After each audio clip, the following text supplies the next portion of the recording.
Guys, അപ്പോൾ നമുക്കിന്നൊരു കല്യാണമൊക്കെ ഉണ്ടായിരുന്നു. അവിടെ ചെന്നപ്പോൾ നമ്മൾ ഇക്കാക്കാൻ്റെ കുട്ടീനൊക്കെ കണ്ടിട്ടുണ്ടായിരുന്നു കേട്ടോ. അപ്പോൾ കുറച്ച് നേരം അവനൊക്കെ ജസ്റ്റ് കളിപ്പിച്ചൊക്കെ ഇരുന്നു. നല്ല രസമില്ല അവൻ്റെ ചിരി കാണാൻ വേണ്ടിയിട്ട്. എങ്ങനെ ഉണ്ടെന്നുള്ളത് നിങ്ങൾ കമൻറ്റ് ചെയ്യട്ടോ.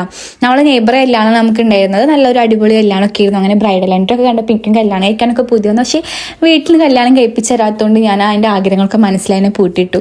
എന്താ ചെയ്യുക, ഓരോ അവസ്ഥകളെ. പിന്നെ കസിൻസൊക്കെ ഉണ്ടായിരുന്നു. അപ്പോൾ അവരൊപ്പം കുറേ ഫോട്ടോയും കാര്യങ്ങളൊക്കെ എടുത്ത് അപ്പോഴത്തേന് ഫുഡ് കഴിക്കാൻ സമയമായി. ഫുഡാണല്ലോ നമുക്ക് എവിടെ പോയാലും മെയിൻ. നല്ല ചിക്കൻ ബിരിയാണി അല്ല, നല്ല മട്ടൻ ബിരിയാണി, ചിക്കൻ 65 ഒക്കെ ഉണ്ടായിരുന്നു. നല്ലൊരു പിടി അങ്ങോട്ട് പിടിച്ചു. നല്ല ഫുഡും കാര്യങ്ങളൊക്കെ ആയിരുന്നു. അവിടെ നേരെ ഹോളിൽ വന്ന് പല ലൈറ്റൊക്കെ കണ്ടപ്പോൾ ഞാൻ വീഡിയോ ഒക്കെ എടുത്തു. പിന്നെ നേരെ കല്യാണ ഹാളിൻ്റെ നേരെ ഓപ്പോസിറ്റുള്ള വീട്ടിൽ പോയിച്ച് ഫോട്ടോ ഒക്കെ എടുത്തിട്ടുണ്ടായിരുന്നു. അവിടെ ഒരു പട്ടിയൊക്കെ ഉണ്ടായിരുന്നു കേട്ടോ. അപ്പോൾ അവിടെ നിന്ന് ഫോട്ടോ എടുത്ത് പിന്നെ നെക്സ്റ്റ് ഡേ അയച്ചിട്ടുണ്ടായിരുന്നു. സനയ്ക്ക് ഷൂട്ട് ഉണ്ടായിരുന്നു.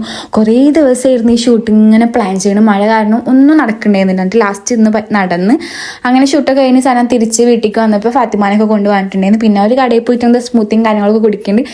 ഞാനുണ്ടായിരുന്നില്ല, അവർ നൈസായിട്ട് തന്നെ ഒഴിവാക്കി ഗൈസ്. അപ്പിക്കല്ല വിഷമൊക്കെ. അപ്പോൾ അത്രയുള്ള ഗൈസ്, ബൈ.